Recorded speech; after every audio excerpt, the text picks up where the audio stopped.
Good afternoon, everybody. Welcome to Actsafe Safety Association webinar on occupational first aid regulation changes with WorkSafeBC. So our intention today is to create a safe space for exchanging knowledge and supporting each other in solidarity. And we welcome questions throughout this afternoon's workshop. We're going to leave time at the end for a question and answer period. So Actsafe Safety Association would like to acknowledge and honor that our workplace and classrooms are located on the traditional, ancestral, and unceded territory of the Kaydee, Stalo, Hokiman, Tsleil-Waututh, Musqueam, and Chemainus peoples. And if you'd like to learn more, you can go to native-land.ca. So a little bit of housekeeping. This session is approximately 60 minutes, allowing time for open conversations and a Q&A period to follow. All participants are muted. If you have any questions, please use the chat feature to submit your questions. And for your convenience, the closed captioning function is available for this webinar. Simply click Settings, then Accessibility tab under Closed Captioning. Click the checkbox to enable. If you have any issues, please advise our team in the chat room. And a recording of this webinar will be available on our website. A link will be emailed to you within a week after the webinar.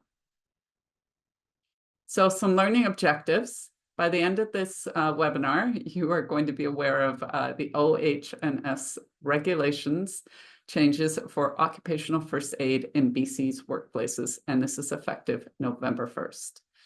Any changes pertaining to remote and accessible work areas, first aid basic, intermediate, and advanced training content and requirements.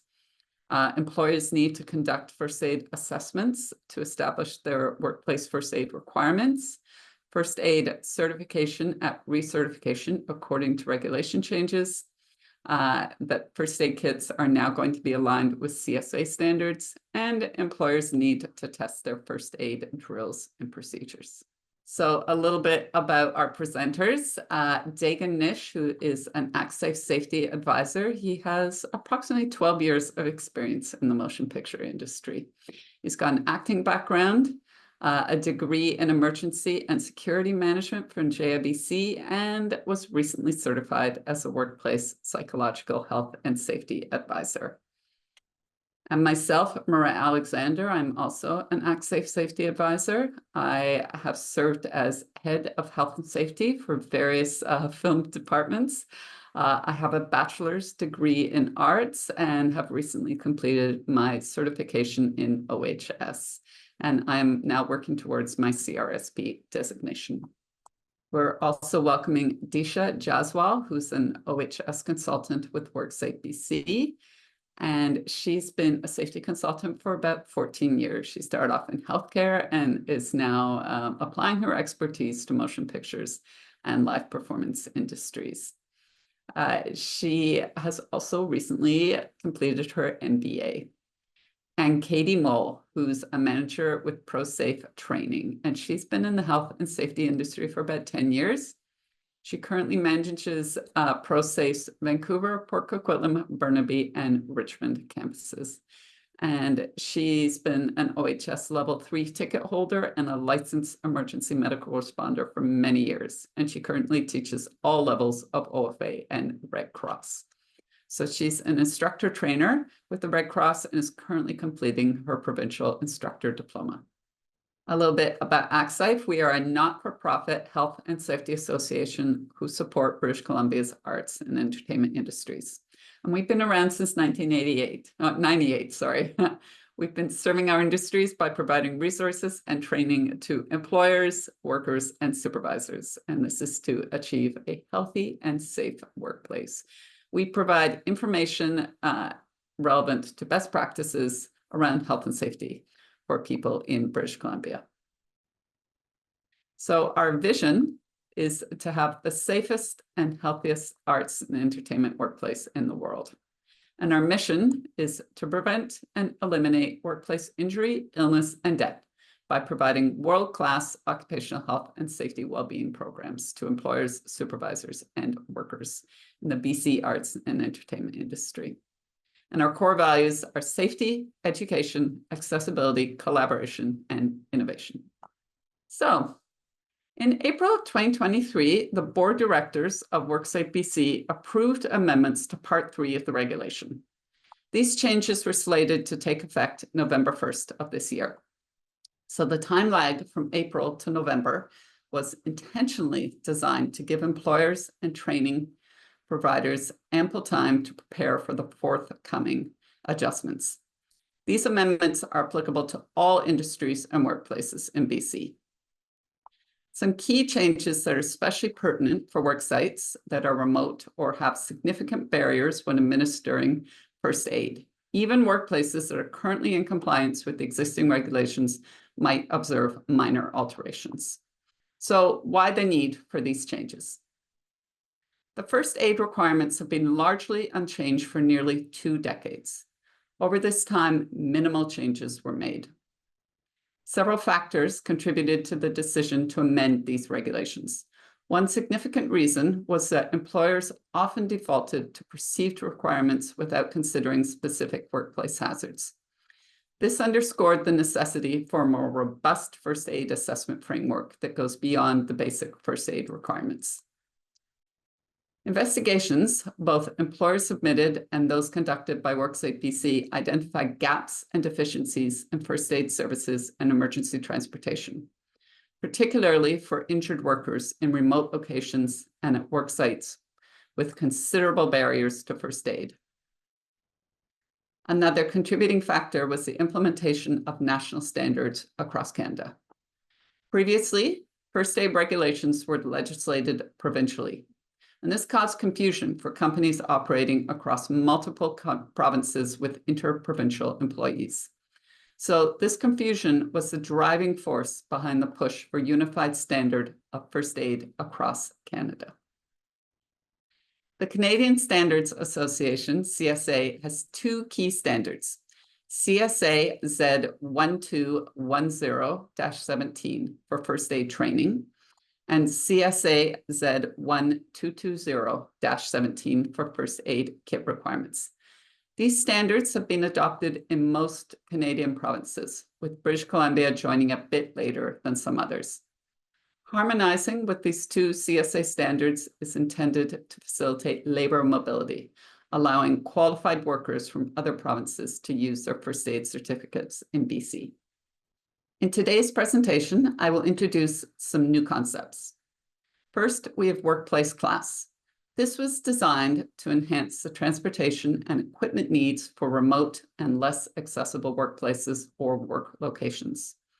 Next, there is the first aid assessment process, which now includes a 2-part duty for employers: documenting as part of due diligence and involving your joint health and safety committee members or designated worker representatives in preparing, reviewing, and updating assessments. Additionally, the regulation now mandates annual first aid drills, a requirement previously in the guidelines, but now incorporated into the regulation. Finally, the new alignment with CSA standards has updated the naming conventions for first aid certifications. So let's start with the concept of workplace classification and its impact on the first aid assessment process. The minimum requirements for first aid are now outlined in 4 separate tables. To determine which table applies to your workplace, you'll need to assess the type of environment and its specific needs. First, let's define what qualifies as a remote workplace. A remote workplace is one where, under normal travel conditions, an ambulance that is a motor vehicle cannot travel from its base within 30 minutes or less. Normal travel conditions refer to the average time it takes for a vehicle to drive to and from the nearest ambulance station, adhering to road rules during regular working hours. So not ambulance speed, but regular car speed. So the relevant distance is from the ambulance station to your workplace, not from your workplace to nearest hospital. If your site is more than 30 minutes away from an ambulance station under normal driving conditions, it is classified as remote. And we will provide a link in the chat to a map of the nearest ambulance station for your reference. You can also search for BCHS ambulance station online to find a map. Another important classification is less accessible. So this term applies to workplaces that are difficult for ambulances to reach by land or where ambulance attendants cannot safely access your site. If you have any questions about which classification applies to your workplace, please refer to the provided map or consult the resources linked in the chat. So let's talk about less accessible workplaces. Work sites that cannot be reached by a land ambulance or where ambulance attendants may not safely access injured workers are considered inaccessible. BCHS will generally not access in the following areas: backcountry, only accessible by ATV or snowmobile; steep slopes, private industrial roads, areas with potential avalanches or landslides. An example of this could be if you're working on a steep road in the mountains that's only gravel. Additionally, BCHS will not rescue injured workers from hazardous work areas like confined spaces, underground workings, excavations, areas requiring specialized PPE or with potential hazardous atmosphere. For example, if you use carbon monoxide from equipment that's commonly used in our industry, or ammonia that gets used in skating rinks. An exclusion to this would be if the location is not remote and the employer has developed alternative rescue provisions, it might not be considered less accessible. So an example of this would be a film shoot on the Lower Mainland working up at Cypress Mountain. So we'll say for our purposes that this is 15 minutes from an ambulance station, but the workers are working in an area that's accessible only via a very steep gravel path. So if the film shoot has procedures in place where they fall within this 30-minute window, it falls under the exclusion despite being a less accessible area. So a recommendation could be if your work site has hazardous areas and you're unsure if it's less accessible, please reach out to Actsafe or your local prevention officer. When determining your workplace class, keep the definitions of remote and less accessible in your mind. In the Lower Mainland, most film, performing arts, and live events fall within this 30-minute time frame. So according to this table, this means they are not remote. If they are also not less accessible, when we're looking at Schedule 3A, they would be Class 1. So you would refer to Table 3-1 for these workplaces. If they're greater than 30 minutes and less accessible, then they would be Class 4, and you would refer to Table 3-4. These reference tables let you know what kind of first aid attendants you need, how many first aid attendants you need, the supplies needed, and if needed, emergency transportation requirements, a dressing station, and a first aid room. So this regulation introduces a two-part duty for employers during the first aid assessment. Part 1 determines the first aid regulations. Assess the minimum level of first aid needed based on workplace class, number of workers, and hazard rating. In Part 2, the employer needs to consider additional needs. Evaluate if there are any unique hazards or barriers at your workplace requiring extra equipment or supplies. For example, if a specific chemical requires special first aid treatment, this must be accounted for. Or if you have people working on a tension grid in a theater, do you have the equipment necessary to rescue that worker? These are key responsibilities now required in your first aid assessment. So we're going to review the new first aid assessment worksheet, which became available in July on WorkSafeBC sites. You can access the new template via the link we'll share in the chat. Actsafe will also be launching a new online version of the first aid assessment tool, and this will be live for the November 1st launch. So for now, we're going to use this PDF worksheet. The first part involves filling out the employer's information, including the names of the consulted workers and the Joint Health and Safety Committee members, as worker involvement is now required. I'd like to mention here that this is not the same thing as a location hazard assessment. There's been some confusion about that from our stakeholders who think that they're already doing this step. So steps to complete this worksheet. Number 1, determine the number of workers. Include your managers, supervisors, administrative staff, and anyone regularly accessing this workplace. Separate assessments may be required for different shifts.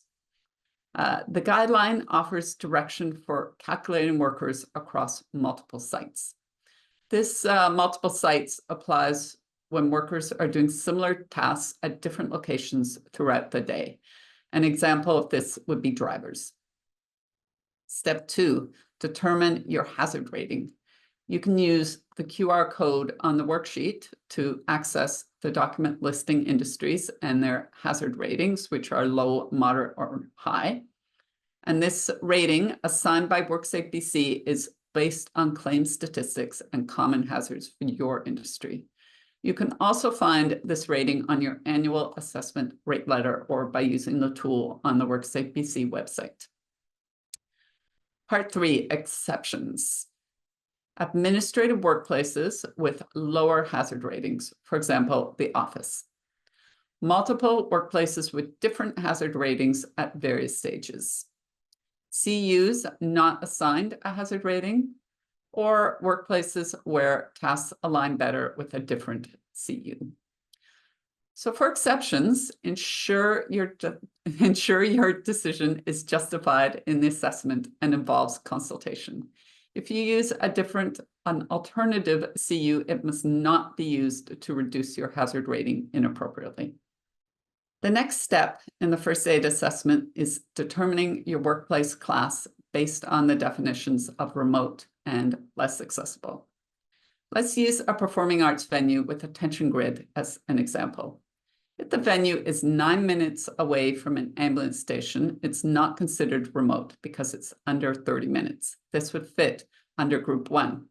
However, because workers are working on tension grid, you check off other hazardous areas not accessible to BC EHS attendants, and you describe the issues on the assessment.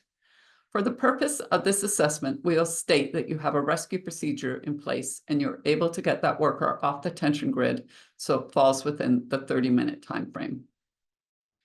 At the bottom of the assessment sheet, you identify any exceptions. So this workplace is not remote and all applicable conditions, i.e. the rescue procedures, are met. It's not considered less accessible. Therefore, this workplace is classified as Workplace Class 1. You would click off alternative provisions are in place to safely rescue workers from the hazardous areas to an area inaccessible by BC EHS. Now, if that same performing arts venue is 40 minutes away from an ambulance station, it would be classified as remote, as 40 minutes exceeds the 30-minute threshold. The conditions remain the same. So other hazardous areas not accessible to BC EHS attendance is still checked. However, because it's now remote, it doesn't meet the exception criteria and is therefore also considered less accessible. This changes the classification to Workplace Class 4, and you would reference Table 3-4 for further guidance. When completing the first aid assessment, if the workplace is 9 minutes from an ambulance station, it's classified as Class 1. There's a QR code that links to the relevant tables. For 22 workers with a moderate risk rating, you'll need to refer to column 3. This column outlines the minimum first aid requirements, which includes an intermediate first aid kit, a dressing station, and 1 intermediate first aid attendant. Since no emergency transportation is needed in this case, that requirement is not included. This is the first part of your employer's duty, determining the minimum first aid requirements. The next page of the first aid assessment guides you through the second part of the employer's two-part duty. Here, you'll determine what is unique to your workplace, location, and processes that may impact first aid provisions. You'll need to assess risks and hazards specific to your organization. For example, consider if you use any chemicals requiring special first aid measures, or review your past injuries and near misses. Also, evaluate any physical, communication, or cultural barriers, especially if you interact with the public or require emergency transportation. In this section, you'll list any additional first aid requirements beyond the minimum.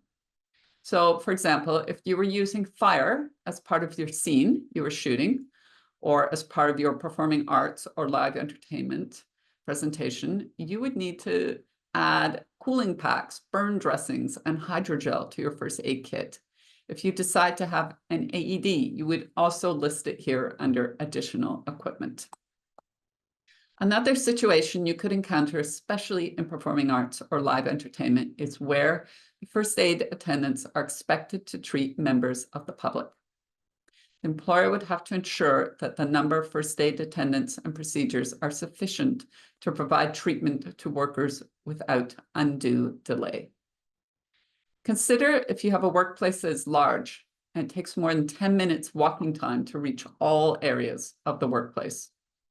The employer would have to consider the number and distribution of first aid attendants and equipment to ensure timely response to all areas of the workplace. Another thing to consider is if there are known barriers that might affect BC EHS response time, such as train crossings, lift bridges, temporary road closures, construction zones. If you're working remotely, things to consider are hours of hospital operation, doctor availability, hospital diversion protocols, or routine closures of BC EHS stations. These factors might be temporary or permanent, but if they're known or reasonably foreseeable, they should be factored into the employer's risk assessment. This is also where you're going to list your emergency transportation if you're using it. This could range from an ETV to a helicopter. And I'm going to pass this over to Dagan now. Thank you, Marett. So just building a little bit on to an employer's duty to develop possible additional service requirements. Just like to put a little focus for a moment on developments regarding psychological health and safety. So in the employer's first aid assessment for types of injuries to be considered possible or likely to occur, one example of hazards and risks that may warrant consideration as part of this assessment is occupational risk factors that could lead to a psychological injury. For anyone unfamiliar with this term, WorkSafeBC defines a psychological injury as a mental health condition, including mental disorders, especially when the mental health condition or disorder is thought to be caused by exposure to potentially psychologically traumatic events and other stressors. So this first note above is cited from the OH&S guidelines, a preliminary revision that came out in June of this year. And this definition is coming from WorkSafeBC's mental health strategy, which was published last year in their glossary of terms. Another point in this glossary of terms that's relevant to this is it defines psychological injury only claims, which are compared to claims which involve psychological injuries, which are considered to have been a development or a consequence of a physical injury. So that's an important definition to become familiar with as part of this assessment. Next slide, please. So for anyone looking to assess, what kind of hazards or risks may increase the likelihood of psychological injury, you can take note of certain psychosocial hazard categories, such as those listed here. So interpersonal environment, workplace conditions, and exposure to traumatic events. Now, these examples were all drawn from WorkSafeBC's recently published resource, Psychological Health and Safety, a Framework for Success. Looking at the term traumatic events in that third point there, a traumatic event as defined in this resource, is an emotionally shocking event that, in most cases, is experienced or witnessed by the worker. It can include events identified in Section 68 of the Workers' Compensation Act, including incidents that result in a serious injury. So these examples give us a rough framework to work from. And among the suggested controls for exposure to traumatic events, WorkSafeBC recommends the use of external resources such as their critical incident response program. Next slide, please. So as far as responding or considering responses to psychological injuries, in the preliminary guidelines which I've referred to, if the risk of psychological injuries are assessed as reasonably expected, then providing first aid attendants or other workers training on recognizing and responding to mental health emergencies is recommended as a consideration for employers to ensure that minimum first aid services are adequate to promptly treat workers faced with risk of psychological injuries. Also, it's worth mentioning that if workers sustain a psychological injury related to their work, employers are encouraged to make sure that they're aware of their opportunity or ability to file a mental health condition claim if that's appropriate and applicable. And that note on informing workers in those cases stems from WorkSafeBC's recently launched webpage, Managing Psychological Health and Safety. So you can find a lot of information there, which builds off of their risk management guidelines and is where you can find resources such as the Framework for Success. Information on how to qualify for a claim in that case can be found both in WorkSafeBC's mental health strategy, again under the glossary of terms, or on WorkSafeBC's website. Thank you, and I'll pass it back to Marett. Thank you, Dagan. Okay, we're going to talk about involving workers in your first aid assessments. So starting in November, first aid assessments must be documented, and you must involve your Joint Health and Safety Committee or designated worker representative in preparing, reviewing, and updating them.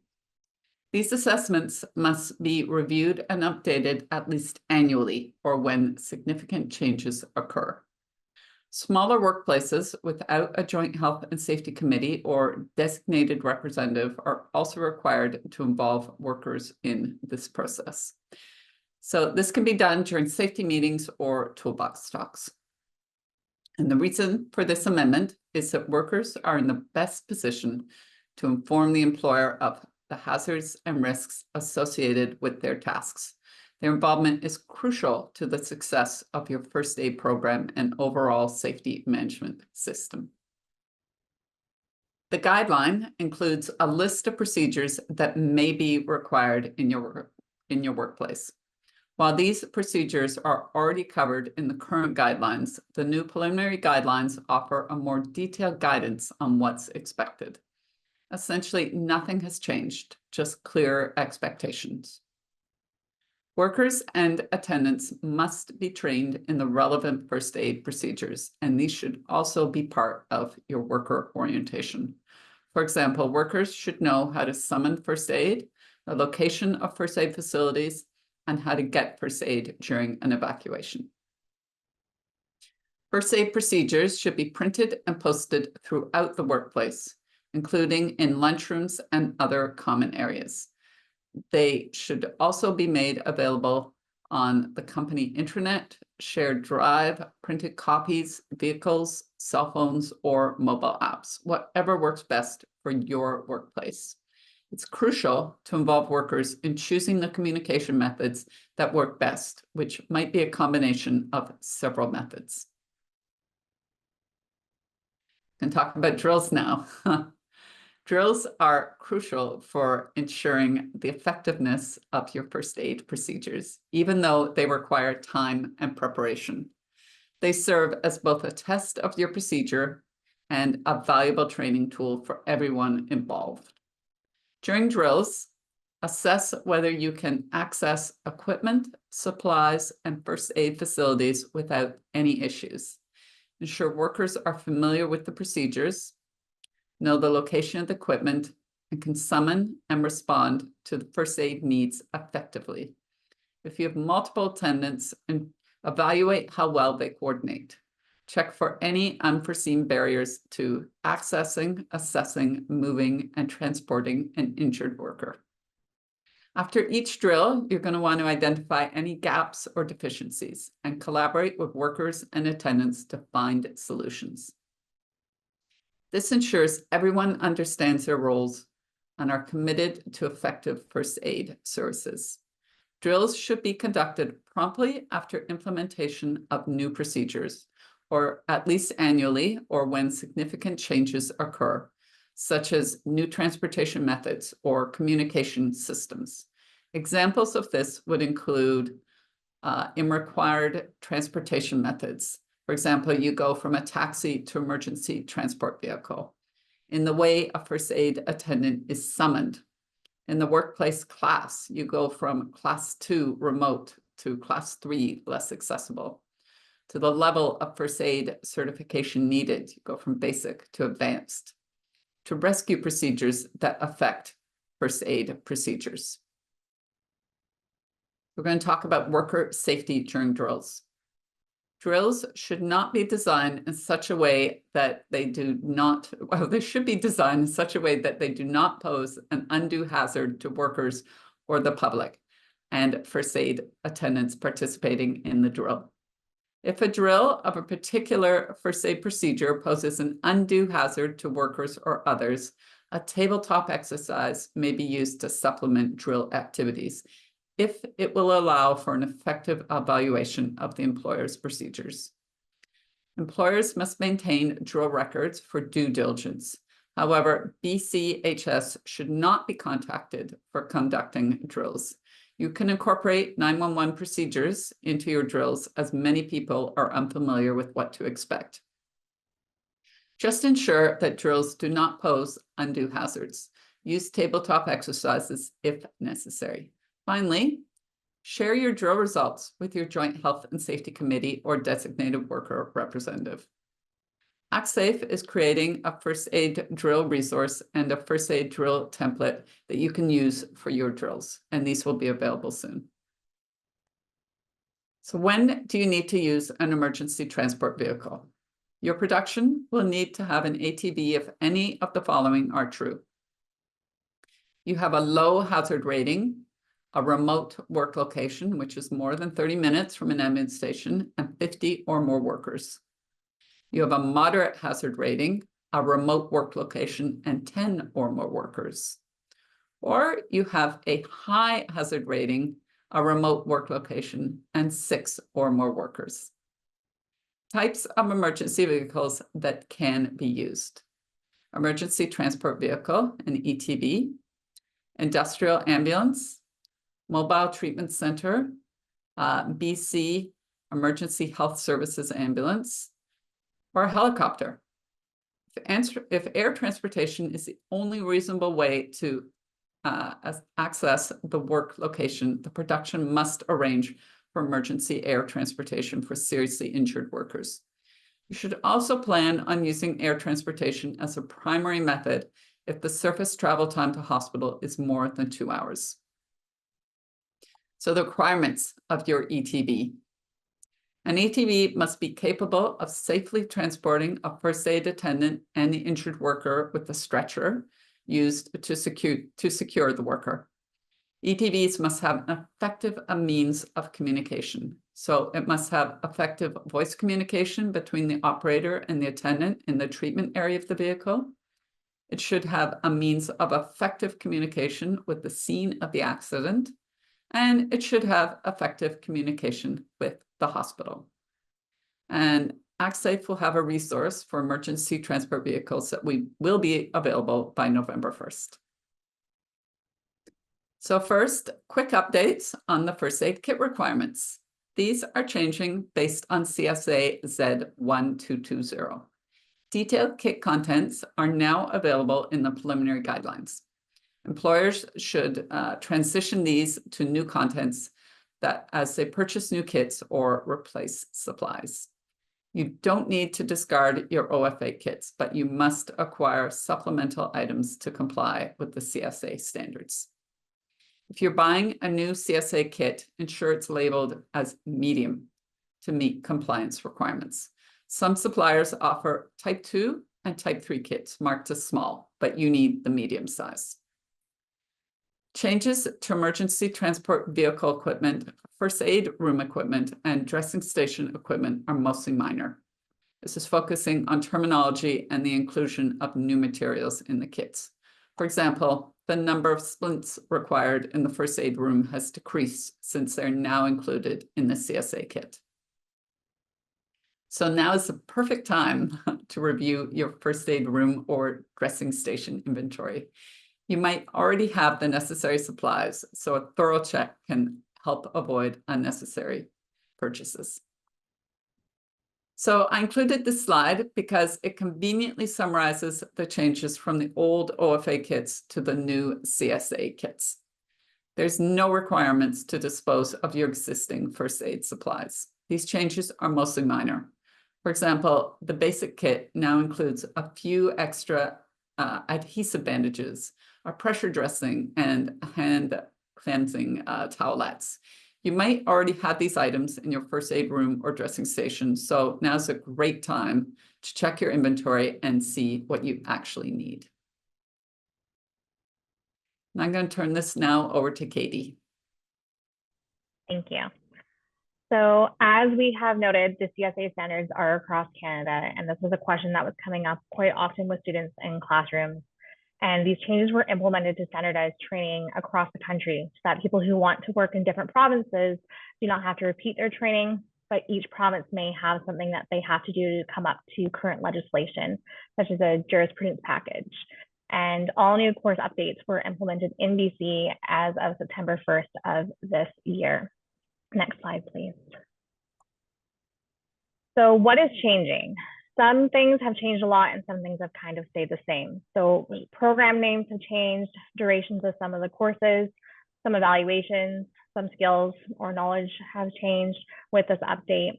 The biggest thing we're seeing are the names for people trying to wrap their heads around them.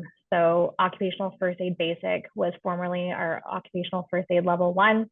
Occupational First Aid Intermediate was formerly the Occupational First Aid Level 2. And Occupational First Aid Advanced was formerly the Occupational First Aid Level 3. And so the training started in September 1st of this year. And as of November 1st, organizations must follow the new OH&S guidelines, but tickets are still valid. So if you currently have a Level 2 ticket, it is still valid. You would just recertify when your ticket comes to the expiration. Next slide, please. So the durations of the courses have changed in some aspects. So the OFA Basic, which was the Level 1, remains a 1-day, 8-hour course. The OFA Intermediate is the biggest change in terms of going from 5 days down to a 2-day, 16-hour course. And the OFA Advanced remains a 10-day, 80-hour course. So the 1 and the 3, the Basic and the Advanced, have stayed very, very similar. The Level 2 or the Intermediate is the biggest change that we're seeing. Next slide, please. So when it comes to the changes in the courses, the Intermediate is the one that has seen the biggest changes. The OFA Basic, there's very little change. They do reference some things like a secondary assessment, but the skills, the knowledge is very, very similar. The exam, the questions have changed, but it's still the same amount of questions that they answered before. The OFA Intermediate has had the biggest changes in the fact that there is no pre-reading required. There's no longer any quizzes or homework. There's no practical scenarios at the end for a formal evaluation. Everything is evaluated during the course in terms of skills, and they just have to be written at the end of the course. And does now include 2 rescue or CPR, critical incident stress, disease transmission, and prevention. And then the OFA Advanced, we have seen some changes, but they are reviewing the final documentation now. It's still in draft form. It's very similar, but there will be some curriculum changes. And as of right now, the OFA Transportation Endorsement, or the TE, has had no changes. Next slide, please. So for equivalencies, we are seeing some updates to the website currently. We know that the Red Cross Emergency First Aid and Standard First Aid has now been approved to be equivalent to the basic first aid. We are hoping that we will also see the standard first aid be considered equivalent to the intermediate. We expect that's what's going to be happening. We hope that's what's going to be happening, but that has not been updated as of yet. We also have seen some indications that the advanced first aid from the Red Cross will be equivalent as well to the occupational first aid advance in the future. But again, we're just waiting on those changes, and hopefully we will be seeing them soon. We are checking the website every single day so that we can update as soon as any updates come forward. And I'm going to pass it back to you, Marett. Thank you, Kaydee. So the updated guidelines introduce new requirements and clarifications. Retired sections have been incorporated elsewhere, such as AEDs, which are now part of the first aid assessment under equipment considerations. EDI, which is ethnicity, diversity, and inclusion, are now part of the updated guidelines. Examples of this would include offering PPE in various sizes, like gloves and harnesses, or ensuring accessibility by providing signage and procedures in languages suited to the workforce. Worker engagement is also emphasized, with procedures for gathering feedback and improving the first aid program. More details are available in the BC Office of the Human Rights Commissioner's Employment Equity Toolkit, and there's a link for that in the chat. Lastly, you must ensure that workers are trained on these first aid procedures. This is a requirement for the new worker orientation. So, key considerations. The preliminary guidelines were posted in June, and I've been told that the final version will have some changes, but at this moment, we don't know what they are. Certificates expiring between July 2nd and October 30th will receive an extension. First aid kits don't need to be replaced, only purchase missing equipment. Review and update your first aid program and procedures now. For questions or further assistance, please contact the team at Actsafe or your local prevention officer. So that concludes our presentation. We will now go on to the question and answer period. So we have some questions. The first one, and Deesha Jaswal from WorkSafeBC will be answering these questions. So Deesha, regarding substantive changes, if you were filming in the bush remotely one day where you would need a higher level of procedures, and the next day filming in a house in town, would you need to do a first aid drill for the house as well as for the bush? Just to be clear, you're going from a class 3 to or 4 to a class 2, not class 2 to 3 or 4. Thank you, Marett, for the question. An important thing to remember is that drills are tied to procedures, but the guidelines also talk about what constitutes a substantiative change. So for example, for the film industry, they will likely have to develop 4 sets of procedures, 1 for each class workplace. So assuming these 4 sets of procedures are pretty much the same, except for the location of the nearest ambulance station and the directions to the hospital, then they would need to conduct 4 drills over the course of the year, 1 for each set of procedures. They may not need to conduct a drill at each workplace unless they add in any special rescue equipment or modes of transport for particularly less accessible filming locations. Thank you, Deesha. Next question is, for shows that last only 3 weeks, what would they be looking for drills? Is this a must or a should regarding drills? What is the expectation for drills? So again, drills are based on procedures, and if the procedures are the same between all the locations, you do not have to have a drill at each location. It'd be 1 drill annually. Thank you. Next question. How long can a production company film in BC before they need to conduct a drill? So drills are required at each location annually, and whenever procedures do change. So you would be able to refer to section 3.17, section 4 for clarification. As for the expectations of when to conduct drills, the guideline states as soon as practicable. Having stated this, we are hopeful that employers and officers would take more of a risk-based approach. If the workplace, for example, is a class 4 workplace, so remote and less accessible, that would require some special transport procedures to get injured workers into the care of BC Ambulance. We would then hope that they would ensure that their procedures are effective sooner rather than later. So there's no hard or fast rule here. Okay.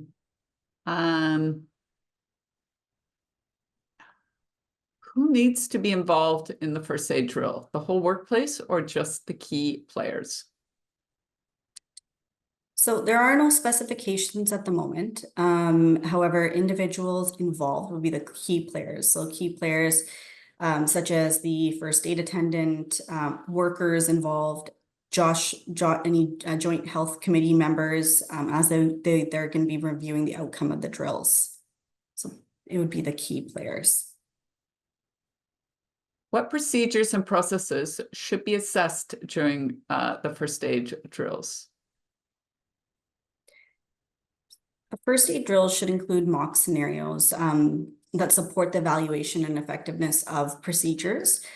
If the workplace requires first aid equipment and procedures that exceed the minimum requirements of Schedule 3A, those procedures should be incorporated into the annual drills.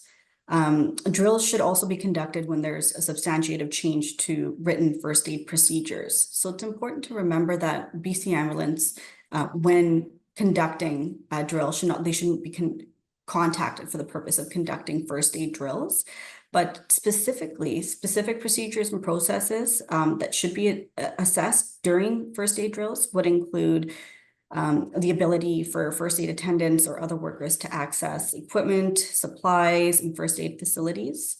For workers to be familiar with how to call first aid and the location of the first aid equipment, how effectively the first aid attendants can be summoned and respond to both minor and serious injuries, how effectively an injured worker could be accessed and moved if there are any barriers present in the workplace, how effectively an injured worker can be prepared and transported to an area accessible to BC Ambulance if required, and whether first aid attendants are familiar with documentation and reporting requirements.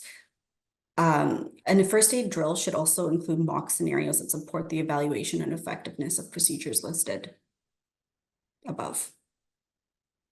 Does the safety meeting and reviewing first aid procedures count as a drill? So safety meetings, so basic answer is no. Safety meetings and reviewing first aid procedures do not count as drills. A first aid drill should include mock scenarios that support the evaluation and the effectiveness of the actual procedures. For film and TV shows, there are often individuals traveling from BC to Alberta and other provinces. Do they conduct drills and assessments in Alberta and other provinces as well? So if a production company is actively operating in British Columbia, they are required to register with WorkSafeBC as employers. Therefore, when filming in BC, the production company would be expected to follow WorkSafeBC regulations. And I can actually put the link of the webpage where there's more information about registration as well. But at this time, Alberta or any other provinces, they do not require any specific drills for first aid. Okay, do we need to document the drill? And if so, how? So employers would need to document drills, and they should maintain drill records to establish compliance with the requirements of Section 3.17, Section 4. Drill records should contain the following information. So the date and the time of the drill, the names and roles of participants, a brief summary of the scenario tested, a summary of observation and outcomes, including any deficiencies outlined, any corrective actions taken revision into the OH&S guidelines part 3. And if there's any significant deficiencies observed, or if the drill cannot be conducted as intended, employers should address any deficiencies and perform the drill again if procedures change significantly. If there are 20 temporary movie shoots in a span of 30 days, would we be required to conduct a first aid assessment at each location? So the first aid assessment is not a risk assessment. Guidelines have a task-based assessment where all the risk factors in the location are the same. The employer can choose to do one first aid assessment, but given the location and risk factors, must be the same for these. Additionally, if you're wondering more about drills are based on procedures, and if the procedures are the same between all locations, you do not have to do a drill at each location. It'd be one drill annually. Okay, do you have to have a first aid level 1 through 3 to get a transportation endorsement? Do Teamsters drivers have to have a transportation endorsement to drive someone to seek medical aid? So the basic and intermediate first aid attendants, they would require their courses in order to obtain transportation endorsement. So you can refer to section 3.24 for more information, and I can put that into the chat as well. As to what types of courses are needed, it depends on their classes, but no, in short, drivers do not need a transportation endorsement. They're the drivers and they're not first aid attendants. And what barriers may affect BC EHS response time? So barriers that could possibly affect BC ambulance response time would be such as train crossing, for example, train crossings, lift bridges, temporary road closure, construction zones, or a hospital diversions, the transportation to the hospital, road weather conditions, which may make the workplace inaccessible to BC ambulance. So these are examples of barriers, and when barriers are present or identified, the employer should take all reasonable measures to eliminate or otherwise minimize the impact of these barriers on the time it may take to transport a worker to medical treatment. Employers should also consider providing supplemental emergency transportation to safely transporting an injured worker to a hospital, or meeting BC ambulance en route and or a higher level of first aid attendant and equipment to better manage injuries while waiting for BC ambulance. First aid procedures should also be updated as well to consider these barriers. I know you mentioned that earlier in your presentation. Yeah. Okay, so to confirm, there are 3 sections now: regular, location, remote, and less accessible. That is correct. Okay, thank you. Is there a clear document with number of workers on set and what is required? There is. I can provide links to that as well. But another point I've had as well is I am working on a question and answer, or FAQ, for this industry. So that will be out shortly as well. So we can incorporate all these questions that we do have in the chat box, as well as any questions that have come in previously for the industry. And we can provide that shortly as well. Thank you, Deesha. This might be for Kaydee. Can you clarify what certifications that attendants have will still be valid? So if they currently have a valid first aid certificate, it is considered valid until the expiry date on the certificate. So whether it's a level 1, 2, or 3, unless their job site requires them to have something different. Thank you, Kaydee. Another question for Deesha. Ambulances are only 2-wheel drive and accessibility may not be there for snow or muddy roads, i.e. for mountains, etc., winter conditions. Please confirm. Yes, so in that situation, the employer would need to be responsible for finding out an alternate method of finding emergency transportation. And somebody wants to know, I don't know if this is a question we can answer, if industrial ambulances are able to transport to a hospital with sirens and lights. I think that may be for BC Ambulance to answer. I believe they have different protocols as well. Yeah. Okay, so somebody's asking, we provide production labor in an arena for concerts. We provide an OFA2 while overhead work is happening. The arena who contract us for providing the labor provide an OFA3. Do we need to do first aid drills, or is that the responsibility of the arena, which is the prime contractor? So multi-employer workplaces, the prime contractor would be responsible for any drills, but I can actually send that out in the chat, the information of where you can find that in the guidelines as well. Okay. Oh, sorry, Marett, one more thing. Another note is the guidelines are continuously changing.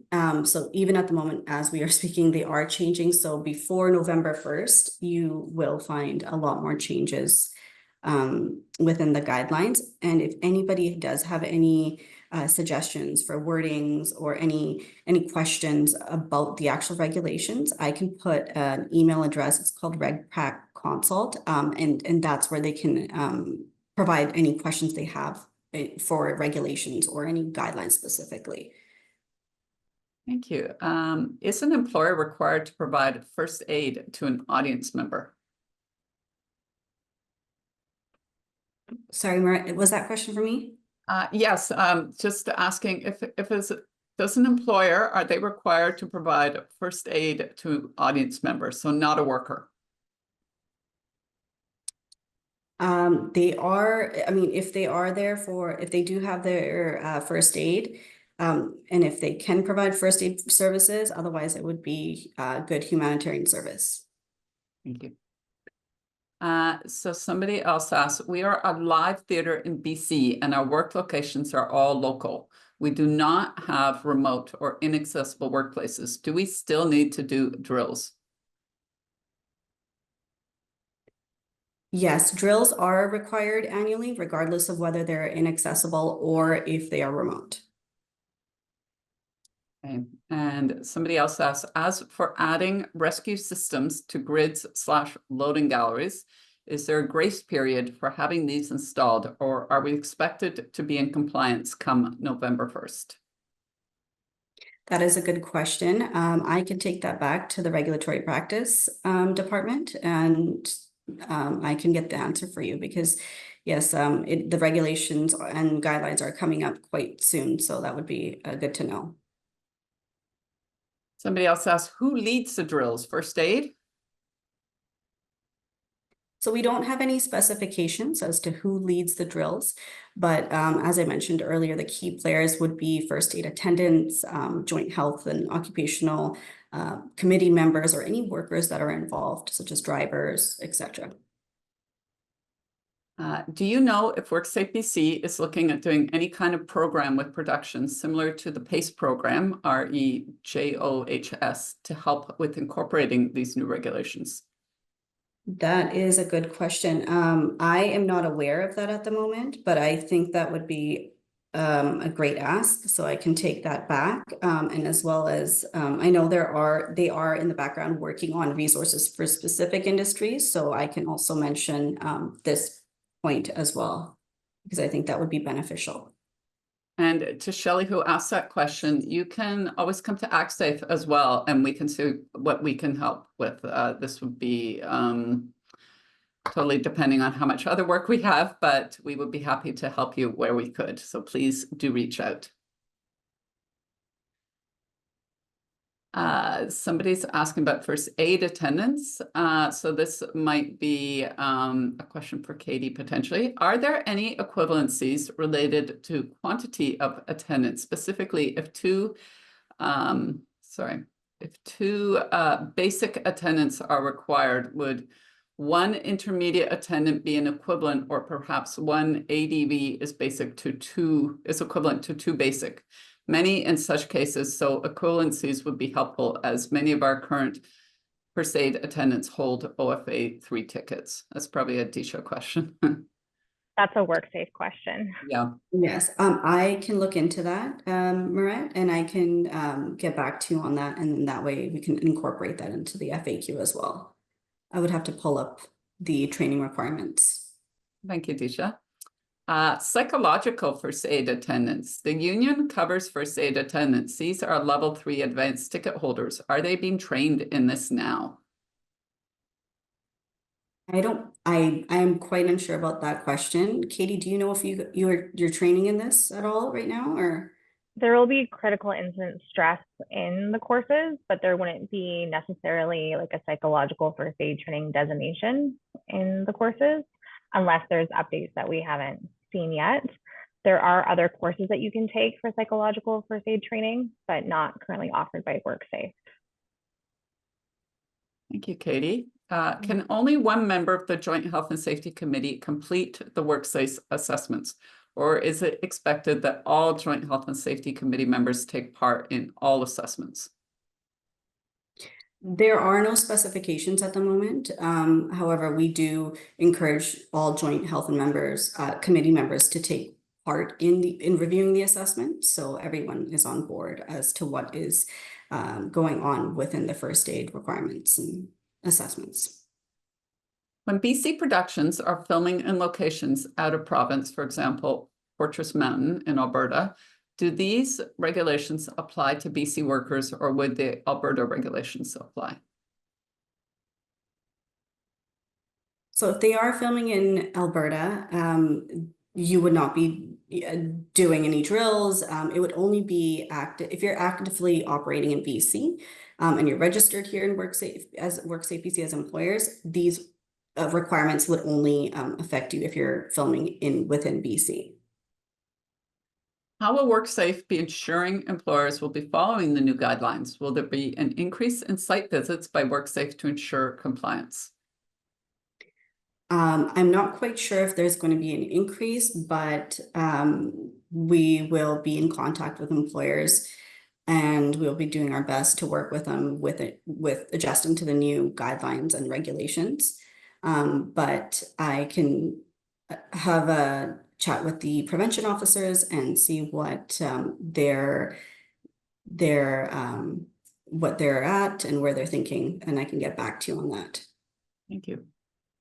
Does an assessment need to be done for each location or only one for each class type location, i.e. one assessment for every single house we film at, or just one house assessment that covers all houses?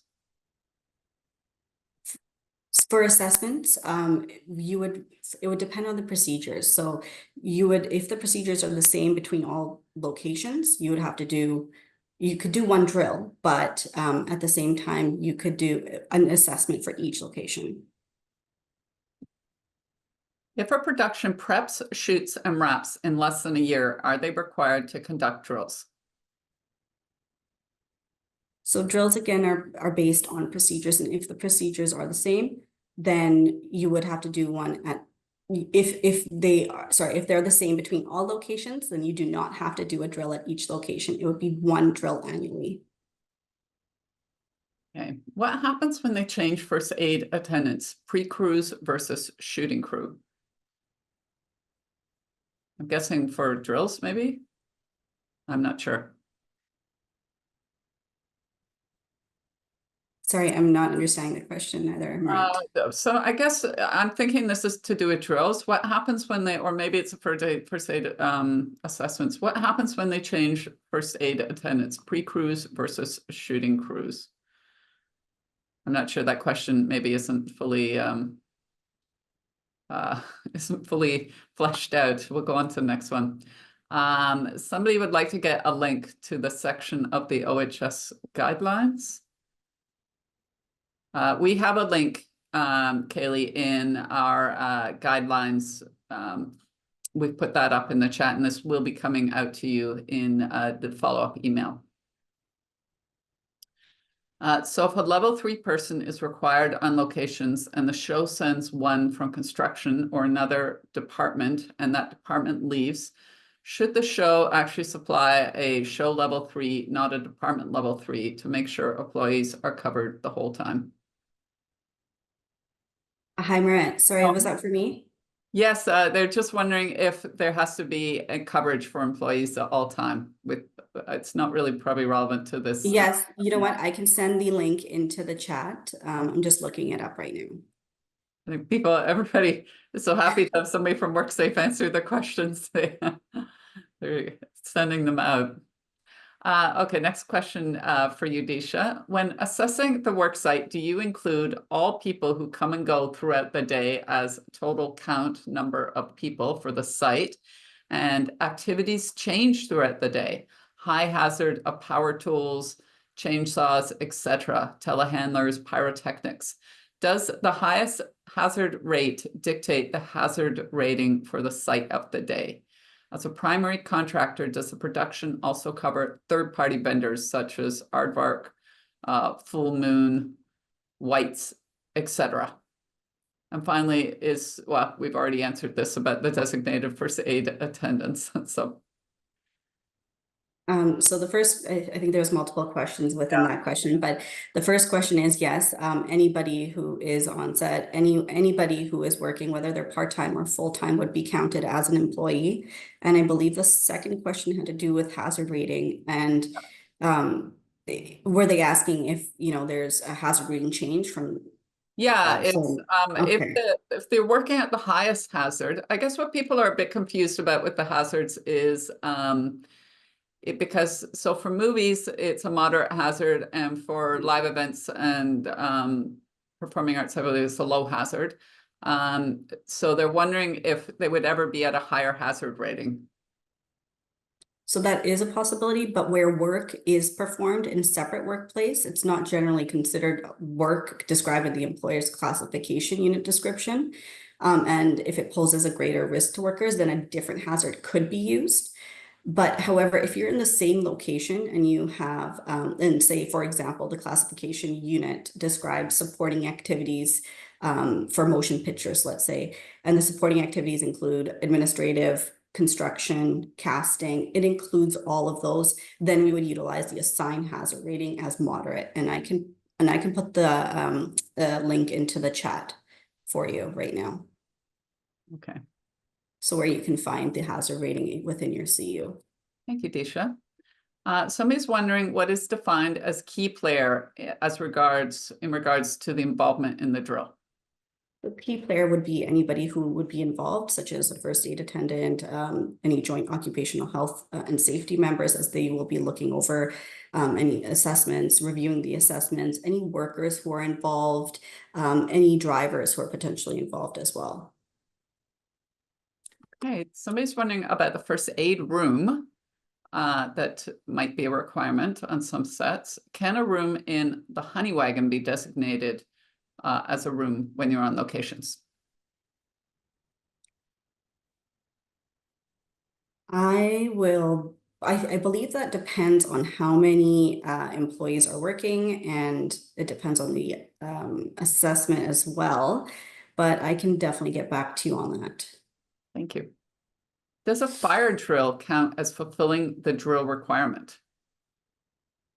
No, a fire drill would be, it's not the same as conducting a first aid drill. A first aid drill would be a mock scenario of what you would do in a first aid scenario. Do they have to run a drill on a 3-week production? So drills are based on procedures again, and if the procedures are the same between all the locations, so say even if you have a set that lasts only 3 weeks, and the drill, if the procedures are the same between all your locations, all your filming locations, you do not have to conduct a drill at each location. It would be one drill annually. I guess what they're trying to ask, Deesha, is they're saying they're only shooting 3 weeks. Do they actually need to do a drill? Would it be under the same production company, or would it just be a new production company? If it's a new production company, I would say yes, they would have to, as long as, I mean, unless they are doing other movie shootings or other shows at the same time and they have the same procedures and nothing has changed. Okay, thank you.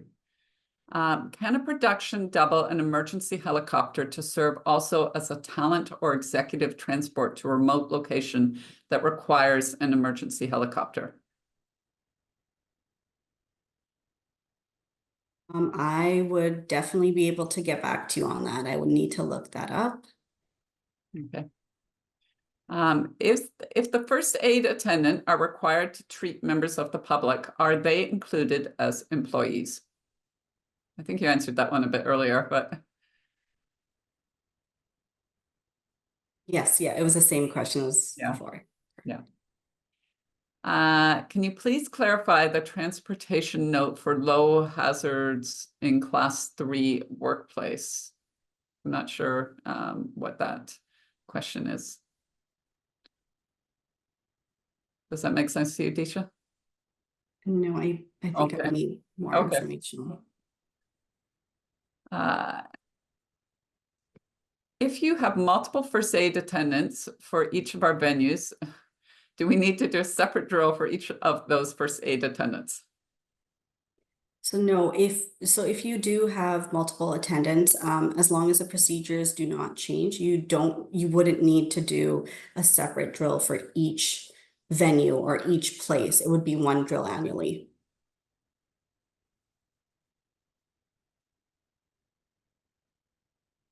If the first aid attendant eligible to be a worker representative in regards to signing off on first aid reports, or does it have to be another worker representative?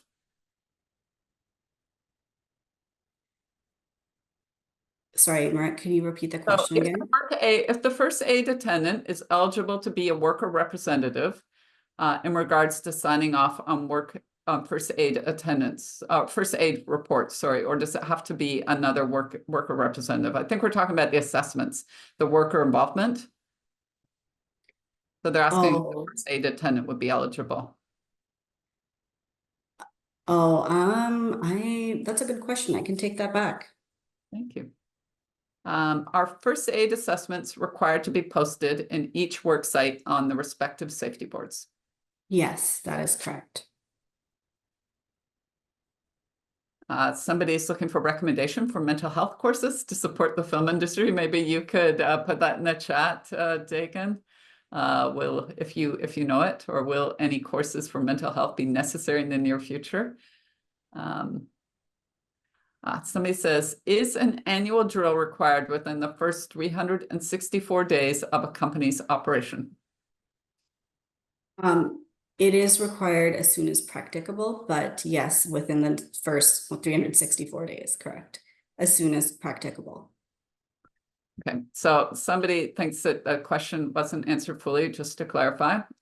If a show is prepped, shot, and wrapped within 7 months, is it a requirement to have a drill? It's technically not a year. So if it is, just for my clarity, would it be a show would it be a production company having put on a show just for that 7 months and it's a brand new company, or would it be a production company with multiple shows? Let's say it's a standalone production company that doesn't have any other shows. I think that's the fact that it's just people are confused about the fact you say it has to be done yearly. In a year, yes. No, I would say even if it was 7 months, I would say that they would need to have a drill. Yeah, even if it was 3 weeks, right? They would have to have. Yeah. And it was a brand new production company, brand new, yeah. Yeah, because there's some, like say you're a performing arts venue that has the same kind of everything's the same going on, but you have a show 1 month and then you're off 2 months and you have another show, it would be technically the same and you wouldn't probably need to have a drill for that, correct? That's Except correct. the first drill. Exactly, yes. Yeah. Okay. Somebody wants to know do stunts and power tools and telehandlers in construction increase the hazard rating to high? If you know. Would this be for the film industry or for Probably. performing arts? Yeah, let's say it'd be for film industry.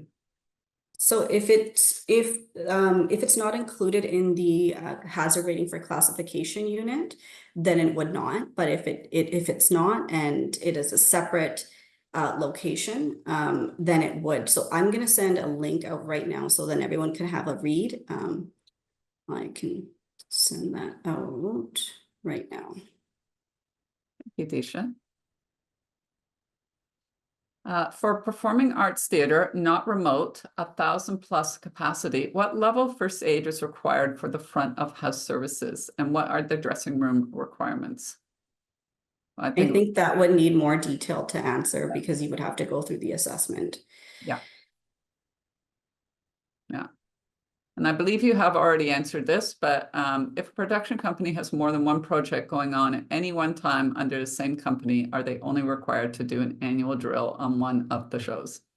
If the procedures do not change, then you would require one annual drill. But if they do change, and let's say you do need rescue equipment, or there's substantial changes in the environment, etc., or the remoteness, etc., so then that's when you would need multiple drills. Yeah. I told you there would be a lot of questions about the drills. Okay, let's see. Would BC EHS be able to transport an individual from an attic space only accessible by ladder, or would we need to develop our own rescue procedures to transport the worker from the attic space down to the area where BC EHS can provide aid? I believe you would need to, if it's classified as confined space, you would need to come up with your own procedures because BC Ambulance will not be going into confined spaces.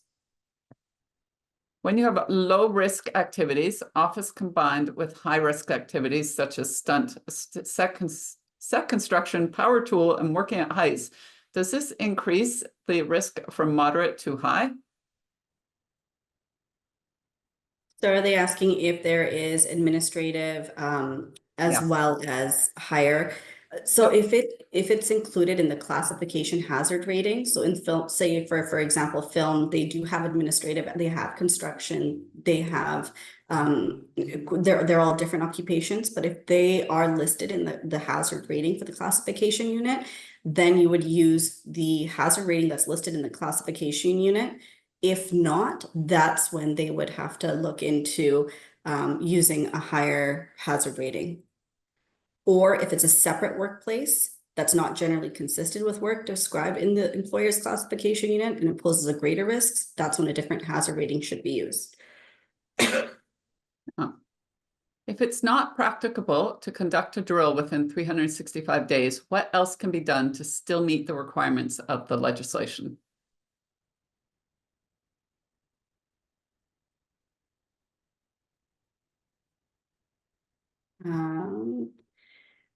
I can get back to you on that. I'm just going to write down the question.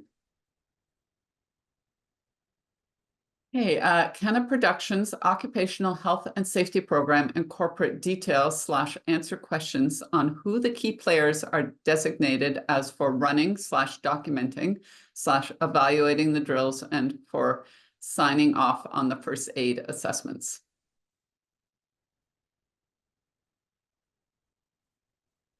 Sorry, Marett, could you repeat that question? Yeah.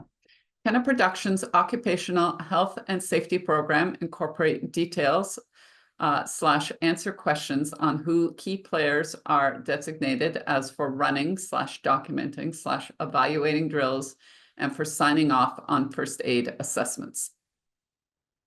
Yes, the program could include that information, as long as the Joint Health and Safety Committee are aware. And of course, I'm assuming with the program, they're also aware, they're going to be involved with the program as well. So yes, that as long as it's documented. Yeah.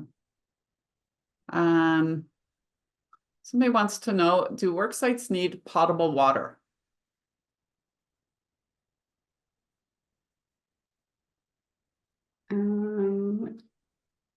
It would depend on the remoteness and the situation. I believe, Deesha, that I read in the guidelines that that this is based on your first aid assessment, that it's you're working in cold temperatures, you need to have warm water, and same if it's okay, the temperature of water, is that what it's referring to? Well, but they just say potable water. Okay, we don't, okay, I'm not, sorry, potable water? Yeah, that's what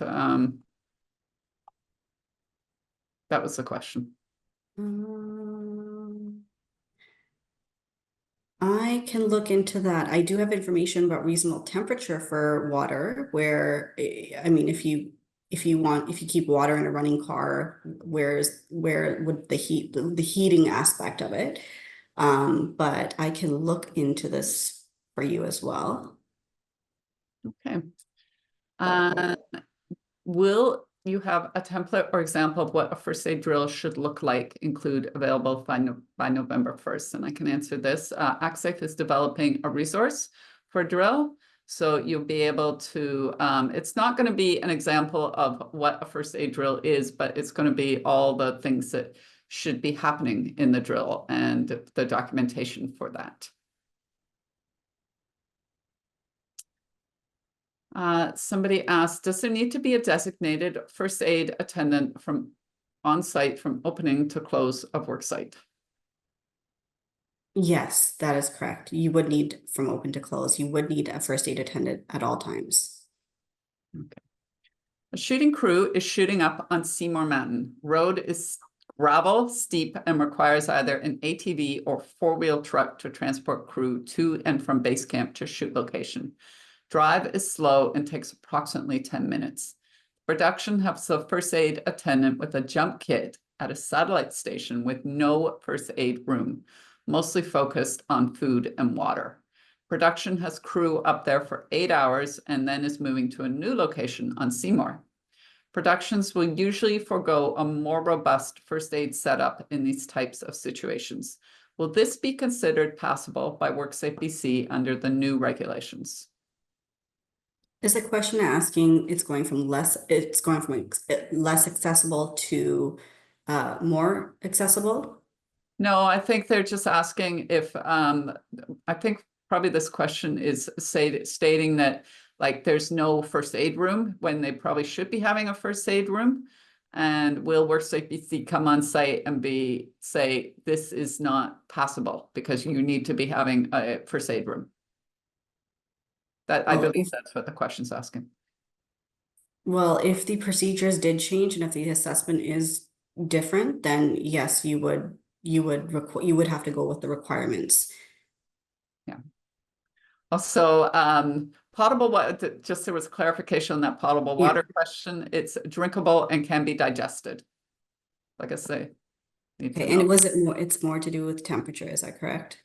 That's what I remember the regulations talking about, temperature as opposed to drinkable. I actually have some information about that. I'm just going to drop that into the chat right now. Somebody else wants to know, do you need hot and cold potable water at the dressing station? And do you need a first aid attendant present during coffee breaks and lunch breaks? I can also put that into the chat. Sorry, just looking for the potable water. And somebody wants to know, as a primary contractor, do they have to have first aid attendants on site to cover third-party vendors? So multi-employer site, is that correct? Yeah. Yes, they would. And there is information in the guidelines about multi-employers as well. And I can go ahead and put that into the chat right now as well. Okay, so our unfortunately our meeting, because this was booked till 2:30, we will be logging off in a minute. So I will just this concludes our question and answer period. Thank you so much, Deesha. No problem. Thank you. So these are the resources. They will be sent to you by email, along with a recording of this this presentation. So yeah, the next steps will be the recording of the webinar and the list of resources. And we would love to get your evaluation on this. This is a QR code that you can scan with your phones. It really helps us determining how you felt about the webinar, if you felt that your needs were addressed here, or if you want to see anything else, we would appreciate that. So I'll give you a moment to scan that. And also, Marett, if anyone does have any questions, you can reach me directly. I'll put my email address in the webinar chat as well. Thank you. And you can also reach out to us at Actsafe, as I said, if you need help with your first aid assessments, your first aid drills, or you have any further questions, please don't hesitate to reach out to us here. We are at Actsafe, we are here to service you, our stakeholders.